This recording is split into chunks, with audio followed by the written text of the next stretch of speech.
नमस्कार दोस्तों, स्वागत है आपका हमारे YouTube चैनल पे। दोस्तों, उम्मीद है कि आपने मौलिक अधिकारों वाला वीडियो देखा होगा और आपको पसंद भी आया होगा। दोस्तों, मौलिक अधिकार और मौलिक कर्तव्यों से जुड़े हुए वीडियो आपको आगे पीछे ही मिलेंगे, क्योंकि ये दोनों एक दूसरे के पूरक भी माने जाते हैं, एक दूसरे के समकक्ष माने जाते हैं। और दोस्तों, इन दोनों से सवाल बहुत ज़्यादा बार पूछे भी जाते हैं। दोस्तों, मौलिक अधिकारों के बाद जो अगला टॉपिक हमारा मौलिक कर्तव्यों का है। दोस्तों, मौलिक कर्तव्य हमने शामिल किए हैं अनुच्छेद के भाग 4A में और अनुच्छेद 51A में। तो दोस्तों, यहाँ पे आप एक बात ध्यान रखिएगा कि भाग और अनुच्छेद संविधान में पहले ही बना दिए गए थे। 22 भाग 395 अनुच्छेद पर जो चीज़ें ब्रैकेट में लिखी जाती है, यानी कि भाग 4 में हमने मौलिक अधिकारों की बात की है, पर 4 के बाद हमने उसमें एक एक्स्ट्रा चीज़ जोड़ी 4A और 51A हमने जोड़ा हुआ है। तो यानी कि मौलिक कर्तव्य संविधान में संविधान के निर्माण के समय नहीं लिखे गए थे, मौलिक कर्तव्य बाद में जोड़े गए हैं। दोस्तों, इसके पीछे की कहानी कुछ ऐसी है कि 1971 के आसपास जब कांग्रेस की इंदिरा सरकार कमजोर पड़ती नजर आ रही थी, तो उस टाइम पे उन्होंने एक नारा दिया था, गरीबी हटाओ। तो दोस्तों, भारत चुनाव के पहले तो वोटरों का एक अलग माइंडसेट होता है, पर भारत में चुनाव अक्सर नारों के आधार पर जीत लिए जाते हैं। जब गरीबी हटाओ की बात कही गई तो भारतीयों को यही लगा कि अब कुछ अच्छे दिन आएंगे और सरकार के द्वारा गरीबी हटाने के लिए कुछ बेहतरीन कदम उठाए जाएंगे। पर आगामी 4-5 सालों तक कुछ ऐसा दिखा नहीं, और जब अगला चुनाव आने को था तब इंदिरा गांधी को ये लगा कि अगर अब कुछ नया नहीं किया गया तो हो सकता है सरकार आगे न बन पाए।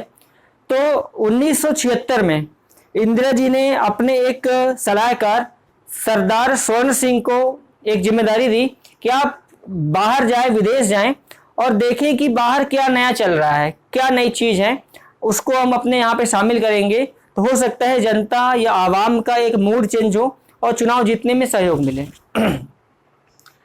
तो दोस्तों, मौलिक कर्तव्य हमने सोवियत संघ रूस से लिया हुआ है, हमने ये पहले ही देखा है।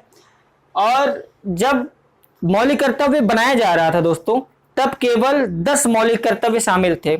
सवाल मौलिक अधिकारों में भी था कि मूल रूप से कितने मौलिक अधिकार थे, तो 7 थे, पर वर्तमान में 6 हैं। मौलिक कर्तव्य अगर पूछा जाएगा कि मूल रूप से कितने मौलिक कर्तव्य लिखे गए थे, तो 10 लिखे गए थे, वर्तमान में इनकी संख्या 11 है। तो दोस्तों, 10 मौलिक अधिकार मूल रूप से थे। 86वें संविधान संशोधन 2002 के द्वारा हमने 11वां मौलिक कर्तव्य जोड़ दिया है, जिसमें हमने लिखा है कि 6 से 14 साल तक के बच्चों को अनिवार्य शिक्षा दी जाएगी।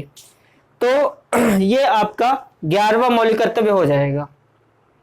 पर अगर हम बात करें दोस्तों सरदार स्वर्ण सिंह के बारे में, तो सरदार स्वर्ण सिंह इंदिरा गांधी के काफी नजदीकी माने जाते थे, काफी अच्छे सलाहकार माने जाते थे। और जब सरकार उस टाइम पे डामाडोल चल रही थी कांग्रेस की, तब उन्होंने कांग्रेस की नैया पार लगाने के लिए, कांग्रेस को एक नया तरीका दिलवाने के लिए इन्होंने रूस से, सोवियत संघ रूस से इन्होंने मौलिक कर्तव्यों को भारत में लाने की सिफारिश इंदिरा गांधी से की।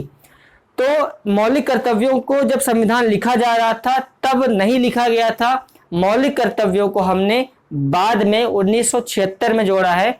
तो यहाँ पर मैंने लिखा है कि 42वें संविधान संशोधन 1976 के द्वारा सरदार स्वर्ण सिंह ने मौलिक कर्तव्यों की सिफारिश की थी, पर सरदार स्वर्ण सिंह ने केवल 8 मौलिक कर्तव्य ही बोले थे कि हमारे हिसाब से 8 मौलिक कर्तव्य होने चाहिए, पर हुए कितने? 10, और वर्तमान में है कितने? 11।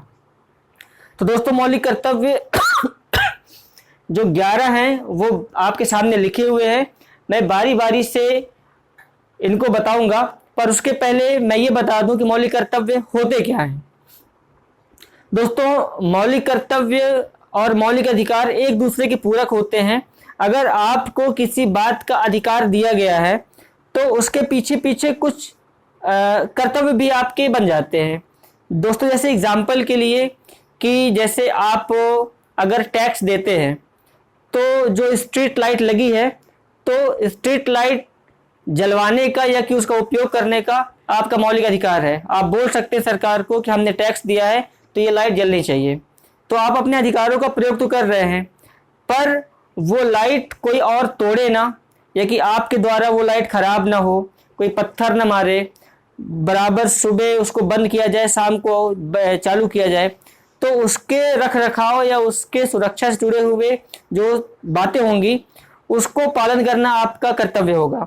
तो ये दोस्तों एक स्पष्ट सी बात है कि अधिकारों के साथ साथ मौलिक कर्तव्य भी भारत के नागरिकों को कुछ बताए गए हैं, जिनका निर्वहन करके आप भारत की नागरिकता पे गौरव महसूस कर सकते हैं। तो दोस्तों जो 11 मौलिक कर्तव्य हैं वो आपके सामने हैं, मैं बारी बारी से इनको पढ़ रहा हूं, जिसमें से सबसे ज्यादा बार सवाल पूछा गया है 3 से। दोस्तों पहला मौलिक कर्तव्य है राष्ट्रीय आंदोलन के प्रेरक आदर्शों का पालन। इसका मतलब ये हो जाएगा कि भारत की स्वतंत्रता की जो लड़ाई है वो शुरुआत होती है 1857 के वॉर से। तो 1857 के वॉर से लेकर 1947 तक जो भी भारत के राष्ट्रीय आंदोलन की प्रेरणादायी चीजें हैं, जिनसे भारतीय युवाओं को, भारत की आने वाली पीढ़ी को प्रेरणा मिलती हो, ऐसे सारे आदर्शों का, सारे इमारतों का, सारे किताबों का सम्मान करना हमारा कर्तव्य होगा। दूसरा है संस्कृति की गौरवशाली परंपरा की रक्षा। दोस्तों संस्कृति हो या रीति रिवाज हो, ये ट्रांसफरेबल होती है पीढ़ी दर पीढ़ी। दोस्तों आज से हजारों साल पहले राम जी के आने पर दीप जलाए गए थे, तो वो हजारों साल बाद परंपरा आज भी हम मनाते हैं दीपावली के रूप में। कारण ये था कि पीढ़ी दर पीढ़ी उस परंपरा को निभाया गया, उन्होंने अपना कर्तव्य का निर्वहन किया, और उनके साथ साथ हर भारतवासी का ये कर्तव्य होगा कि संस्कृति की रक्षा करें, संस्कृति को रिटेन करें, मेंटेन करें, ताकि आने वाली पीढ़ी संस्कृति को सीख पाए, जान पाए और अपने प्रीवियस जनरेशन पे गर्व महसूस कर पाए। तो संस्कृति की गौरवशाली परंपरा की रक्षा करना हमारा और आपका कर्तव्य होगा। दोस्तों तीसरा मौलिक कर्तव्य है वैज्ञानिक दृष्टिकोण और मानववाद का विकास। दोस्तों इसकी सिफारिश की थी जेएल नेहरू ने। यह सवाल बहुत बार पूछा गया है। नेहरू जी का कहना यह था कि अगर देश को आगे बढ़ाना है तो जो परंपरागत चीजें हैं उनसे बियॉन्ड, उनसे अलग आपको थोड़ा वैज्ञानिक दृष्टिकोण से सोचना पड़ेगा। यानी कि अगर आप ट्रेडिशनल वे में चलेंगे, यानी कि आप सोचेंगे कि हम गाड़ी का प्रयोग नहीं करेंगे क्योंकि इससे वायु प्रदूषण होता है, हम पैदल ही जाएंगे, तो आप अगर पैदल चलने की सोचेंगे तो जिंदगी में सारे काम या कि दुनिया में सारे काम हमेशा के लिए ठप पड़ जाएंगे, क्योंकि आपको एक स्थान से दूसरे स्थान तक जाने के लिए तेज साधन चाहिए और सुविधाजनक साधन चाहिए। तो उसके लिए आपको वैज्ञानिक दृष्टिकोण यानी कि वाहन का प्रयोग करना ही पड़ेगा। तो वैज्ञानिक दृष्टिकोण से कुछ सोचा जाए और मानव के विकास में वैज्ञानिकता का या वैज्ञानिक प्रयोगों का कितना ज़्यादा प्रभाव होगा, कितना ज़्यादा असर होगा, इस बात को लेकर खोज करना, शोध करना, शिक्षा में बढ़ावा देना, ये भी भारतीयों का कर्तव्य होगा, जिसकी सिफारिश की थी जेएल नेहरू ने।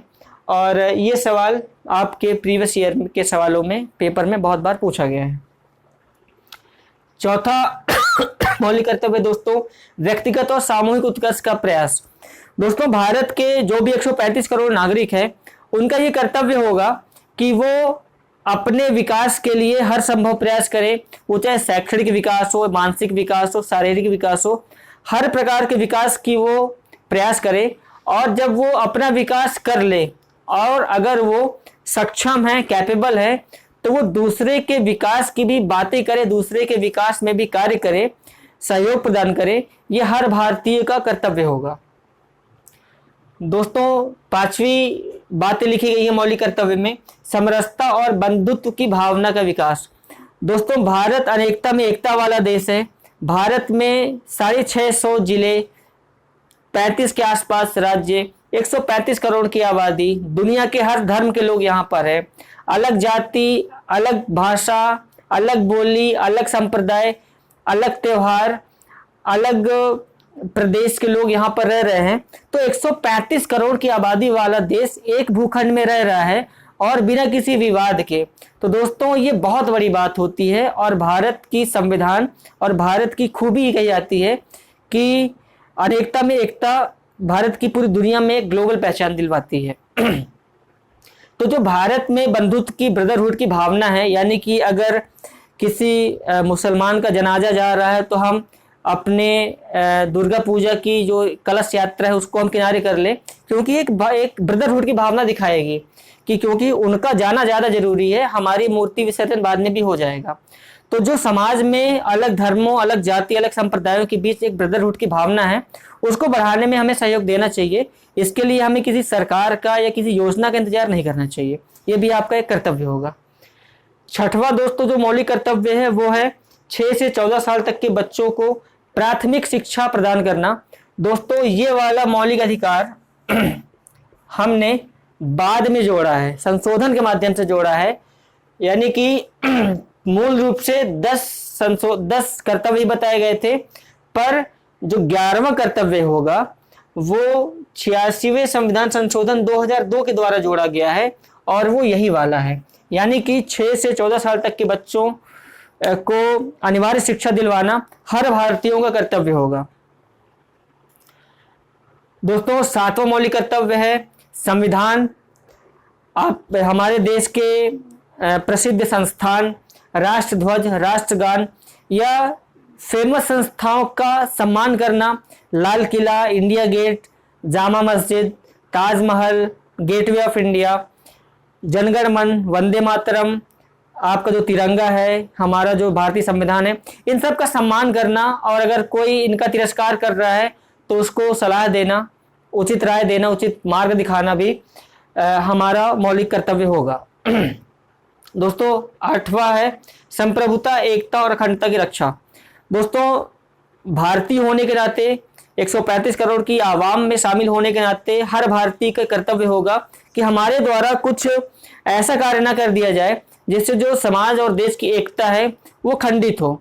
आने वाले दिनों में या कि बीते हुए दिनों में कई बातें ऐसी देखी जाती हैं कि कोई फेसबुक में कमेंट कर रहा है दूसरे धर्म को लेकर, कोई पेपर में कमेंट कर रहा है, तो इससे दोस्तों बीते हुए दिनों में कई सारी घटनाएं या हिंसा भी हुई हैं।